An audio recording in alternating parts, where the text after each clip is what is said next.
برادر سوال کردند و گفتند که ما در بعض حالت ها به مسجد کمی دیرتر می آییم، یعنی به عذر به عذر نه به عذر داریم از جماعت کمی دیر میمونیم یا که موندیم. سوال اینجاست که آیا بعد از نماز جماعت مسجد تمام شدن اگر ما دیر مونیم به عذر به سبب عذر دیر به مسجد آییم، آیا جماعت دوم کردن ممکن است یا نیست؟ زیرا بعضی از انسان ها میگن که در مسجد جماعت دوم کردن این مکروه است و خصوصا کسانی که در زاهدان خوانده اند همچنین سخن میگویند. این سوال یک برادری بود. بارک الله فیکم.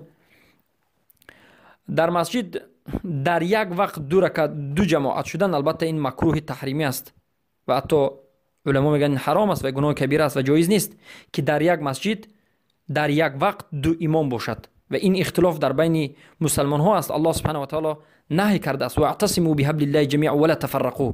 ای مسلمان ها به حبل الله قرآن و سنت همه چنگ بزنید و تفرق نکنید. حتی در نماز هم باید جماعت یگانه باشید.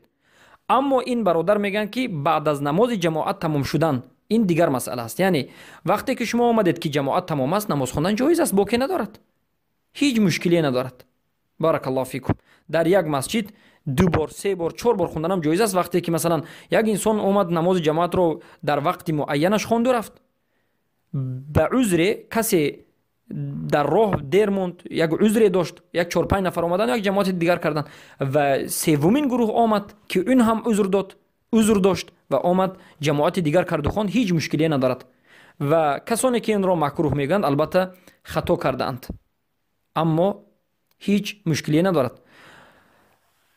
اما در حق کسانی که در زاهدان خوانده اند این را مکروه گفتند غلط کردند، زیرا که اونها اکثر کسانی که در زاهدان خواندند پایبندی مذهبی ابو حنیفه هستند. البته در مذهب ابو حنیفه این چنین سخنی وجود دارد، در اصل صحیح مذهب ابو حنیفه این چنین سخن وجود ندارد، زیرا در مذهب ابو حنیفه هم در درون مذهب اختلاف ها در بین خودی مذاهب علمای مذهب وجود دارد و این قول بنیاد ضعیف است و عادتا کسانی که خیلی که بیان کردیم در زاهدان خواندند پایبندی مذهبی یک فرقه شدیدی متعصبی حنفی هستند و ما به طالب علمان زاهدان تحصیل کرده نصیحت میکنیم و میگیم که عادتا باید شما خصوصا طالب علمان سخنهایی که میگوید با قرآن و سنت باشد و چیزی را به دین بدون دلیل ذکر نکنید.